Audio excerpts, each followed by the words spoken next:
Now, can you tell us what's in your crypto portfolio? And I'm assuming it's maybe a lot. So maybe your top coins that you're holding. You mentioned Ethereum. It's fascinating. So my structure of how I built my portfolio is I started with Bitcoin, moved into Ethereum, switched most of my Bitcoin into Ethereum. And then I built a basket of alternatives. And I just took an equally weighted basket of like 10, large cap, because I don't know, and then I watched it. I added Solana at some point into that. And didn't do anything else, just left it like that.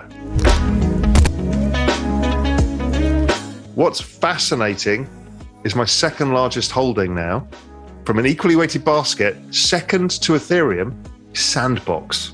I haven't bought any, it just went up 20x in the last month and a half.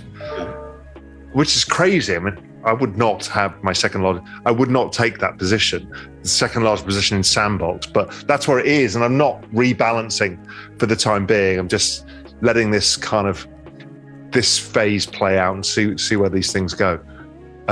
So yes, it's a mix. And so I've got some DeFi protocols, the usual Aave and whatever, stuff like Uniswap. And then I've got stuff like Polkadot, just all the stuff you'd expect. Nothing interesting. It gets interesting because I put metaverse bets on 6 months ago. Those things exploded, Decentraland and Sandbox. And I have some social token bets with Chiliz and Rally. So those are slightly different because they're more macro thematic bets of what I think future things are. But it's hard now with Sandbox because it's gone up so much. It's like, do I have enough conviction to have my second largest position in this? Bitcoin's adoption is relentless for different reasons. It's a great balance sheet asset. It's a savings asset. It's a long-term vehicle. It has that, incredible qualities to it. And I think adoption just continues relentlessly over time. So I don't see any change to that whatsoever, even if the layer 2 doesn't really take off, even if they don't build smart contracts on it, I don't think it matters. I think Bitcoin has its value proposition and people are pretty comfortable with it. And it's very different to Ethereum, it stands in its own, and it's universally accepted for what it is. It's gigantic. It's a global change of business model. That's what it is. And financial architecture and system. We haven't done that in one go before. That's ludicrously big. So yes, it is one of those moments in time that we're lucky to be alive because we're witnessing absolute history in the making and we can be part of it. And that's why I refer to this as the largest kind of redistribution of wealth or new distribution of wealth in all history is happening in front of our eyes. On that note, let's talk about US crypto regulations. The SEC seems to be putting up a lot of roadblocks. No Bitcoin spot ETF, blocking of coin-based lending. They're going after different altcoins like XRP, Terra Luna, and so forth. What are your thoughts? And how is it that Congress needs to step in here to fix this? We've got to fight, and it has to happen. And the fight is a generational shift between those who grew up with the securities laws of the 1930s and the old system, which, let's face it, has failed for everybody. Mm-hmm. And there is a young generation who wants to own these assets because it's the only asset with the kind of upside that they need to build wealth. Because with equities at all-time highs, bonds, all-time low yields, high valuations, credit, there's real estate. I mean, everything makes it almost impossible for a 30-year-old to generate long-term future expected returns in the same way that their parents had. So crypto's it. And if you are going to try and take that away from the young people, you have to remember that they're the largest voting group. And if you're going to take away their future opportunity to invest and save. So I think it's a generational battle, and I think it will be a grand compromise. I think Gary Gensler has laid down the hard line because that's how you negotiate. You start with a tough line because he's the school teacher.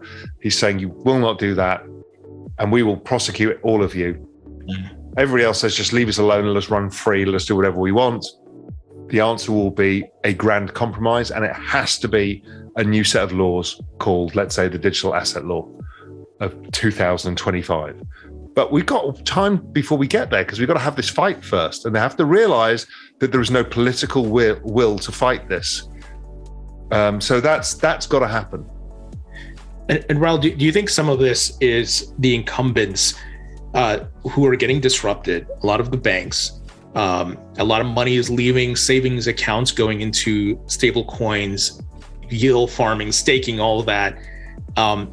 And we know how political campaign donations work and the power of these banks and financial institutions, legacy ones at least, have on Washington, D.C. Do you think it's a bit of that, and they're trying to slow down crypto as much as possible? Of course it is.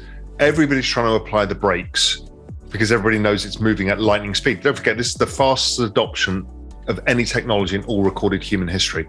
It's being adopted at twice the speed of the internet at exactly the same size of market. And everybody's terrified. They're also building, Goldman Sachs got a crypto unit. Everyone's got crypto units that they know where it's going, but they want to slow it because they want to participate in it. But it's happening in this dispersed, decentralized manner that is so impossible to keep control of. So yes, fear does come into it. And they'll be saying, you need to stop these crypto people. They're speculating. So what does that mean? What it means is, well, it should only go to those people who can afford to, and it should be via advisors. They want to be the gatekeeper. Their job is to be the gatekeeper. That's how they get paid. There's no gatekeeper in crypto. And they desperately want to assert themselves as a gatekeeper in the middle to get some slice of that pie.